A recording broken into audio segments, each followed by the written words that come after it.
Well, thank you, Matt and Grace, for that wonderful Vol experiences. Good evening, and thank you for watching VolTalk. I'm Sarah Lee, and I'm your host this evening for VolLife. Today we have Allie Clouse from Honey Magazine. So let's get started. Thank you for being on the show, Allie. Yeah, thank you for having me.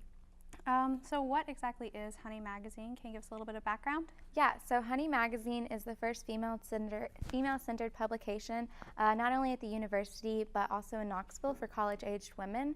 Our goal is to kind of crowdsource from a large group of young girls across UT campus from a variety of backgrounds and collaborate on this one piece, which is coming out every semester starting in September. That's our first issue. So our goal is just to highlight issues that people our age care about and empower the women on campus. All right, that's awesome.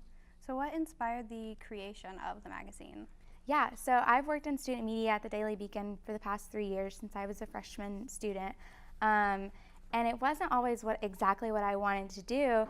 And I just realized that was something that the university was lacking. So the opportunity came up last semester, actually, so it's pretty brand new. The director of student media came to me and he said, well, what do you think about starting this? And I said, I think it's perfect because this is something that hasn't been created. And so far, I think we've really seen a lot of girls, not only in the college of communication, but from art and architecture. We have a girl who is a STEM major. Just lots of girls are interested and wanted this on campus. Yeah, that's amazing. So I know you already kind of touched on this with the purpose, but what kind of goals do you have for the magazine?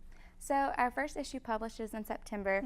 First of all, I want to get that out of the way. I'm very excited, but it's been a lot of work. We worked on it at the end of last semester and then all of this semester, along with 2 other promotional magazines that we work on within the magazine publications department.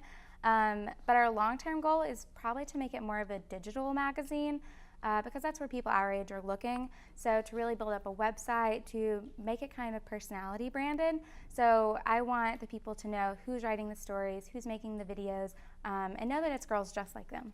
Yeah, that kind of leads into my next question with what kind of medium do you plan on using for Honey, and what kind of content do you plan to create? So our first issue, we're going to theme each one.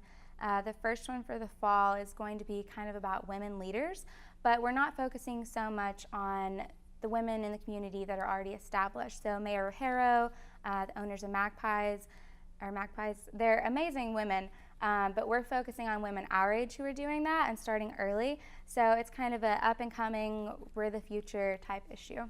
Okay, cool. So in September, when you release your first edition, where can people read Honey? Yeah, so we're going to have it up on Issue Online.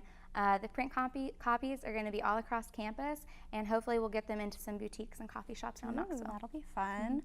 And so how can people who are interested in producing content for Honey get involved? Yeah, I would say absolutely just get in contact with me. My email is aclouse3@vols.utk.edu, or just swing by the student media office in room 11 on the bottom floor of the communications building and just ask for me. All right. And what kind of impact are you hoping Honey will have on campus? I'm hoping that we reach girls of all backgrounds, of all interests, and find something that they can connect with, and hopefully something that they want to contribute to and get their voice out there as well. And I think it's just a great source to find the girls on campus who are doing something. All right. Is there anything else that you'd like to add? Yeah, first issue's coming out in September. Up until then, look out on our social media. We'll also be doing tons of events right before, during, and after the first issue comes out. We have a pre-launch pool party and a launch party happening in Sorority Village, so it's going to be really fun. Oh, that sounds so exciting. And that's all we have tonight for VolLife. Thank you for tuning in to VolTalk.